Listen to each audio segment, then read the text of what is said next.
నీ జీవన విధానంలోనే నీకు ఎటువంటి ప్రవృత్తి మానసిక సంసిద్ధత ఉండాలో అటువంటి జీవన విధానాన్ని నేర్పించారు. అది తిండి కోసం పెట్ల.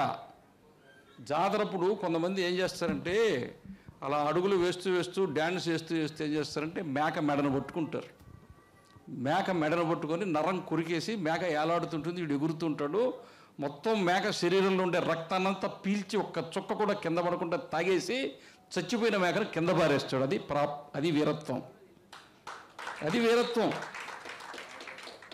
కొన్ని 1000 సంవత్సరాల పాటు యుద్ధం చేస్తూ ఉంటే వంశాలు నశించిపోతూ ఉంటే, సంతానమే లేకుండా పోతుంటే, గ్రామాలు నశించిపోతూ ఉంటే, యుద్ధం వల్ల ఆర్థిక వ్యవస్థ మొత్తం కుప్పకూలిపోతే, వృత్తులన్నీ పోతే, తాళి దిగిపోయి తండ్రులు లేక బిడ్డలకు, లేకపోతే భార్యలు లేక భర్తలు లేక భార్యలు అల్లాడిపోతుంటే ఆ సమాజంలో పెళ్లి చేసుకోవాలని కోరిక ఎక్కడ పుడుతుంది? సంతానం కనాలని కంటేవాడు కంసుడు చంపేసినట్టు చంపేస్తున్నాడు. పుట్టినోడు చచ్చిపోతున్నాడు.